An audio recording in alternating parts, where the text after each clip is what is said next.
마태복음 15장 36절에서 38절까지 말씀을 읽겠습니다. 떡 7개와 그 생선을 가지사 축사하시고 떼어 제자들에게 주시니 제자들이 무리에게 주매 다 배불리 먹고 남은 조각을 7광주리에 차게 거두었으며 먹은 자는 여자와 어린아이 외에 4,000명이었더라. 아멘. 오늘 본문은 1절에서 39절까지의 말씀을 포함하고 있습니다. 이게 15장의 말씀은 14장과 이어서 예수님이 행하신 그 기적이 계속 이어지는 것을 보게 되어집니다. 오늘 이 본문에도 4가지 사건으로 이 구성이 되어지는데, 하나는 장로들의 전통 문제와 또 하나는 가나안 여인의 딸을 고친 사건, 그리고 여러 병자들을 치유한 사건과 마지막에 4,000명을 먹이신 칠병이어의 기적으로 이렇게 이어집니다. 오늘 여기에 크게는 2가지 의문점이 있는데, 하나는 사건의 의문점이고 또 하나는 구성, 이 본문 구성에 대한 의문점, 이렇게 볼 수 있습니다. 먼저 사건의 의문점을 보면 예수님이 가시는 곳마다 초자연적인 능력을 행하시고 기적을 행하니까 그에 따라 또 박해하는 사람들이 오기 시작합니다. 이번에는 예루살렘에서 파견된 사람들이 오는데, 예수님을 모함하기 위하여 대표로 뽑힌 바리새인과 서기관들이 와서 가만히 지켜보다가 묻습니다. 뭐라고 하냐면, 너희 제자들은 왜 장로들의 유전, 전통을 지키지 않느냐, 이러면서 그걸 갖고 물고 늘어집니다. 이 제자들이 음식을 먹을 때 손을 안 씻고 먹는 적이 있었나 봐요. 이게 장로들의 전통에는 반드시 손을 씻어야 된다, 이렇게 만들어 놨단 말이에요. 제자들은 왜 이렇게 장로들의 전통을 안 지켰을까, 이런 생각을 합니다. 또 새로운 사람들이 왔고 저 사람들이 옷 입은 거나 보면 남다른데, 그렇다면 틀림없이 예수님을 모함하려고 하는 것을 알고 있을 텐데 이 제자들의 행동이 부주의한 것이 사실입니다. 그런데 여기 사실 예수님은 굉장히 애매하게 되어졌죠. 그렇다면 예수님은 이 제자들의 행동을 모르고 있었냐 하는 겁니다. 왜 이런 일이 당할 때까지 가만히 내버려 두었을까 하는 문제고요. 두 번째는 시돈과 두로 지방을 다니면서 예수님이 한 집에 들어가시는데 가나안 여인의 딸의 병을 고치는 사건이 나오는 이 과정 속에 보면 정말 이해 안 되는 이야기가 많습니다. 이 여인이 다급한 목소리로 자기 딸이 흉악한 귀신이 들렸으니까 고쳐달라고 이야기할 때 들은 척도 하지 않으시고, 예수님이 오히려 자녀들의 떡을 개들에게 주는 게 마땅하지 않다, 이렇게 말합니다. 이 말은 여기서 자녀들은 유대인이고 이 개는 이방인을 말하고 있고요. 떡은 치유, 말씀 이런 건데, 그러니까 대놓고 무시하는 거거든요. 어떻게 예수님이 아무리 이방인이라 할지라도 이 여자를 어떻게 자존심과 인격을 건드리면서 대놓고 무시할 수가 있냐, 이건 상당히 심각한 문제다. 이걸 지켜보던 사람들은 어떻게 반응했을까? 제자들도 깜짝 놀랐지 않겠어요? 그 다음에 이어지는 얘기 보면 갈릴리로 다시 이제 가셔요. 그쪽 이방 땅에서. 그리고 이제 그 지에 갈릴리 호숫가 근처에서 여러 병자들이 찾아오는데, 특이한 것은 이 병자들이 어떤 사람들인지를 써놨어요. 다리를 못 써서 소아마비 걸린 사람, 또 손발을 못 쓰는 장애인들, 그리고 맹인, 그리고 말을 못하는 언어 장애자들, 이런 사람들이 왔다, 이렇게 써놨어요. 근데 예수님이 다 고쳐주었단 말이에요. 이 다양한 사람들이 왔는데 마태는 유달리 여기에서 다양한 장애인들을 열거하고 다 고쳤다는 얘기를 굳이 여기서 하는 이유가 뭔가 하는 겁니다. 그리고 마지막 4번째는 뭐냐면, 다시 거기서 데가볼리 땅으로 가서 다시 이방 땅으로 가죠. 그 지역에서 사흘 정도 있어요. 많은 사람들이 예수님을 따른단 말입니다. 이때에 해가 지고 음식은 떨어지고 제자들에게 묻습니다. 혹시 너희들에게 뭘 그거 갖고 온 게 있냐?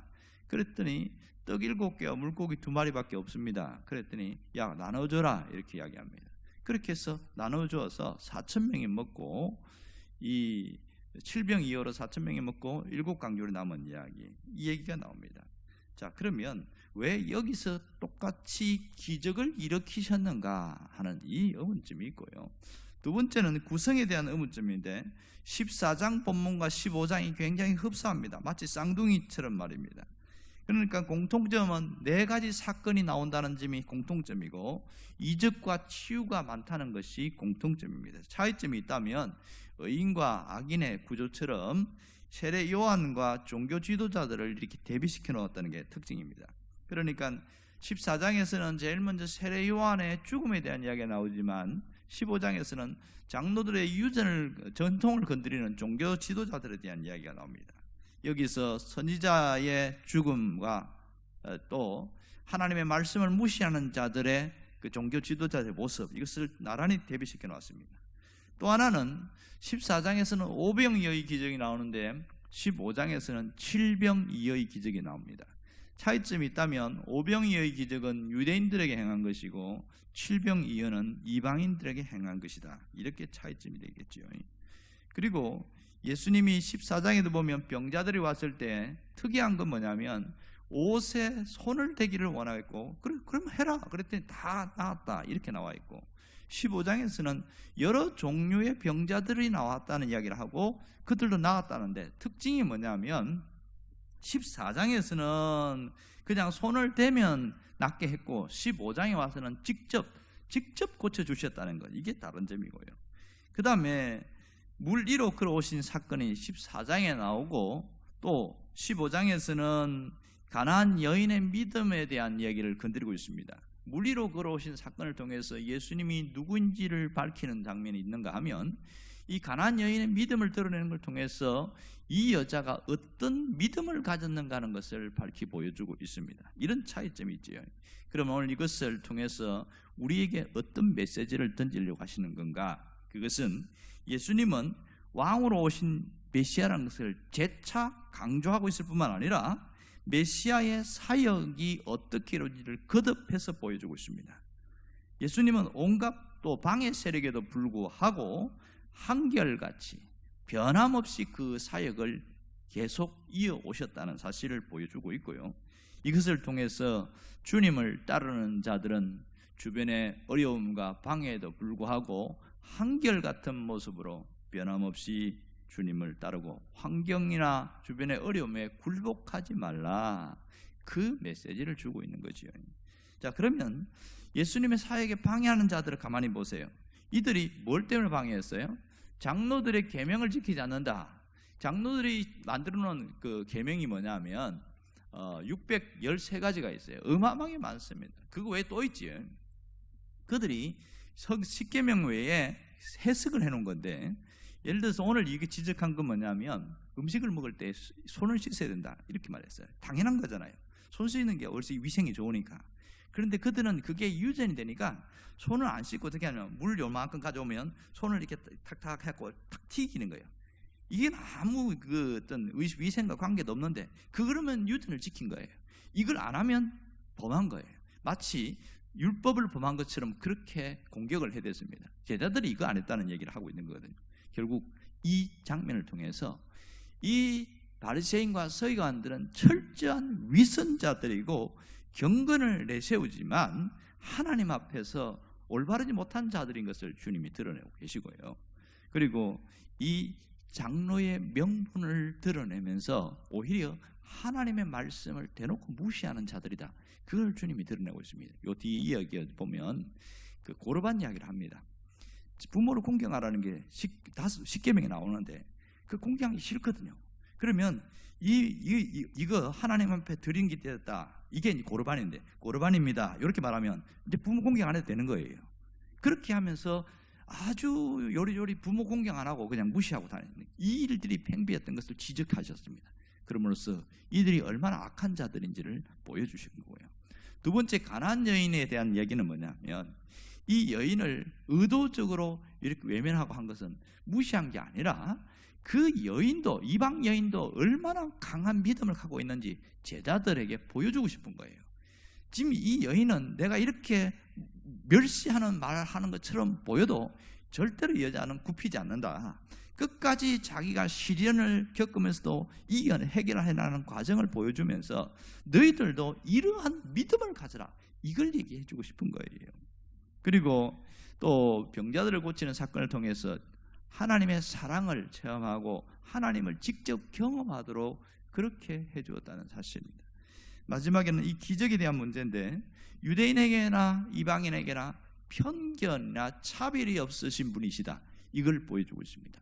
똑같이 이렇게 유대인에게도 이방인에게도 기적을 행한 것은 하나님은 차별이 없으시다. 또 하나는 예수님은 환경을 뛰어넘어서 모든 것을 기적을 베푸는 분이라는 것을 깨달으라, 이것을 지적하고 있습니다. 자, 그러면 오늘 우리가 지금 신앙생활을 하면서 정말 우리가 중요한 건 뭐냐면, 자꾸만 주변의 상황이 흔들려요.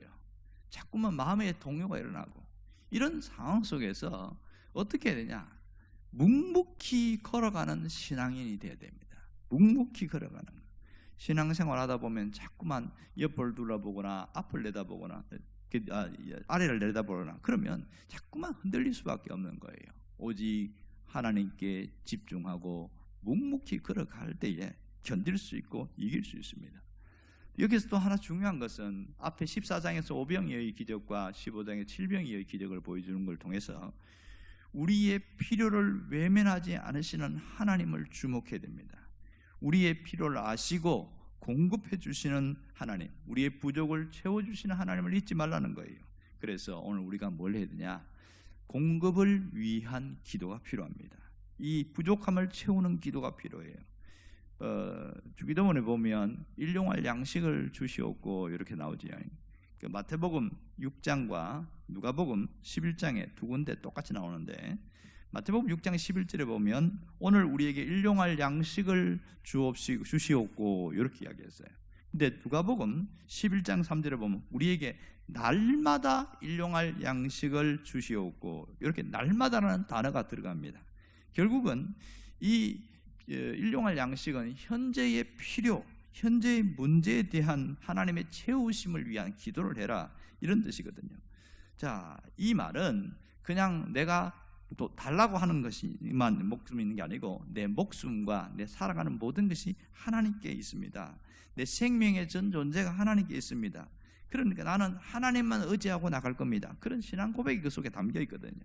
그러기에 하나님의 왕 되심을 인정하고, 하나님이 그분이 자비로우신 하나님이라는 것을 이 공급을 통해서, 주님이 주는 공급을 통해서 내가 채워질 때에 그걸 체험하게 되어지는 것, 이것이 신앙이 얼마나 중요한 부분인지 모릅니다.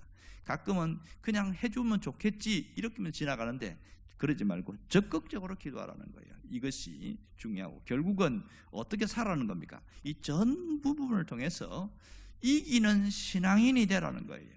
흔들리고 어려움이 있고 두려움도 있고 주변에 모든 것이 있지만 이겨내는 자가 되라는 거예요. 이겨내려면 처음 마음 끝까지 가야 됩니다. 이게 신앙생활입니다. 오늘 이 기도가 있기를 주의 이름으로 축원합니다. 기도하겠습니다. 주님이 우리에게 함께하여 주시고 주님이 우리 삶에 개입하심을 감사드립니다. 수많은 방해에도 불구하고 묵묵히 사역을 이루어 가시던 예수님처럼 신앙생활에 많은 어려움에도 불구하고 묵묵히 흔들리지 않고 걸어가는 신앙인이 되게 하여 주옵소서. 우리의 필요를 채워주시는 주님, 오늘도 우리가 기도할 때 응답해 주시옵소서. 날마다 이기는 자로 살아가게 하여 주시옵소서. 예수님의 이름으로 기도합니다.